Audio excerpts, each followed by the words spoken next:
After all the stuff was in the shop, and it's not just the shop stuff that I moved in, it was also house stuff. We not only moved the location of the shop, we also moved the location of the house. So my shop ended up being kind of an ad hoc storeroom for household goods for a while as well. But after we moved into our new house, and that's a whole other video series, um, I was able to start unpacking, as you see here.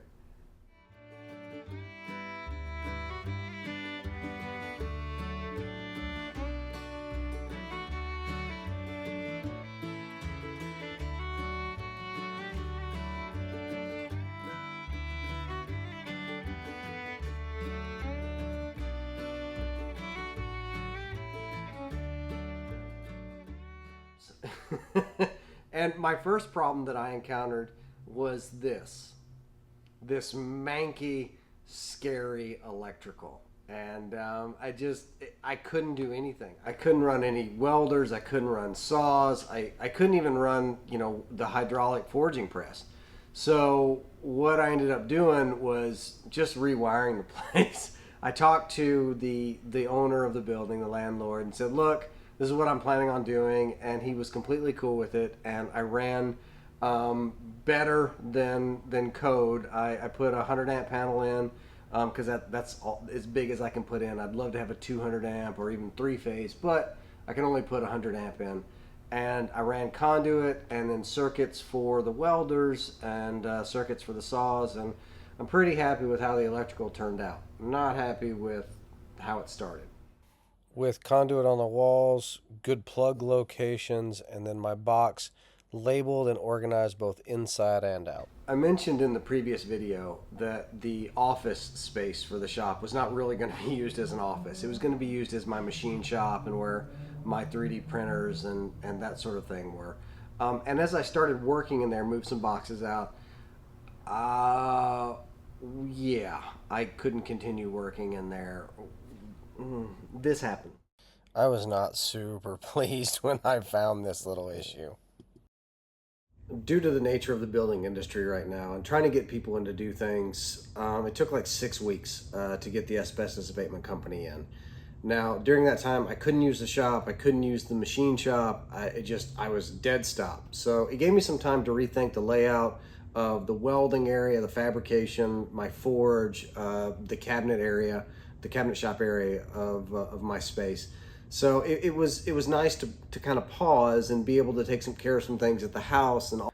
Like a kitchen remodel, tearing some walls out, putting some doors in, an addition to the back, and putting on a new roof. And during that time, I actually decided not to paint the shop. The machine shop part, yes, but not the shop itself.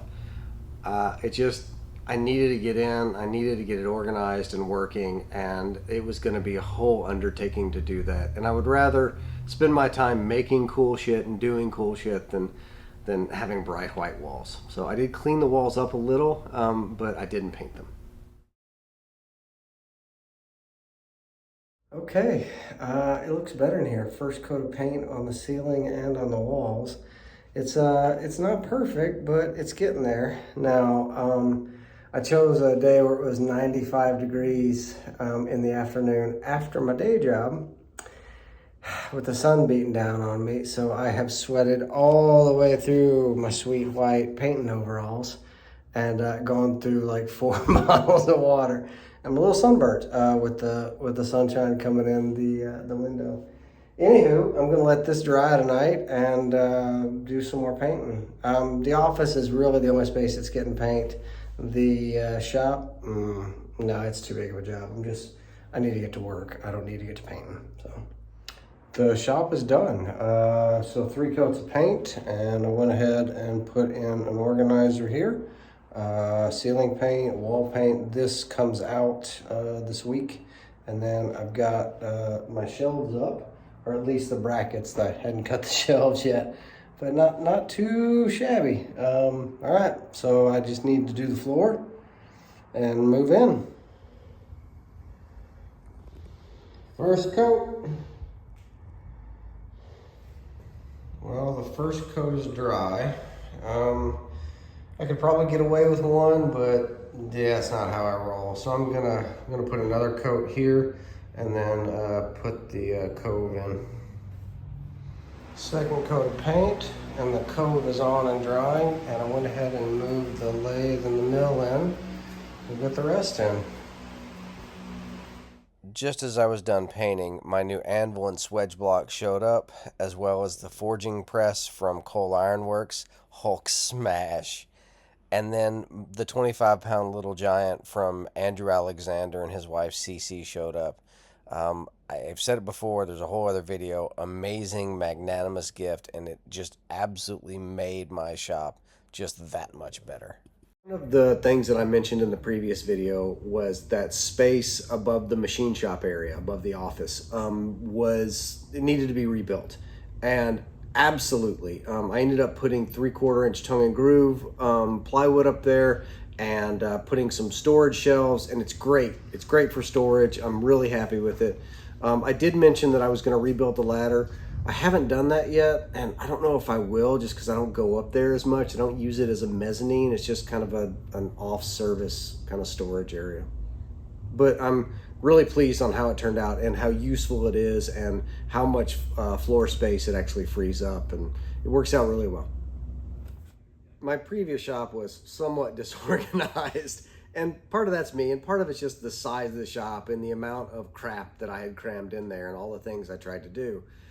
This shop is different, it's bigger, and so one of my underlying wants is not for it to be as cramped, to be able to move around and have some floor space.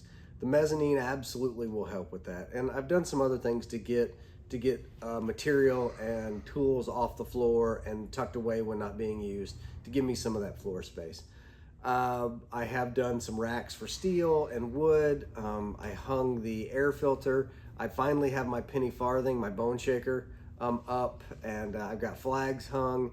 And this is kind of the last video in the build series. The next video will be a tour of the shop itself, all of the spaces I have here in my space, as well as a couple projects that I'm working. I do appreciate you following along with me to this point, getting the shop ready, and I look forward to showing you my new shop. Thanks again, and if you would, please go down and subscribe if you're not already a subscriber. I appreciate it. Thanks much.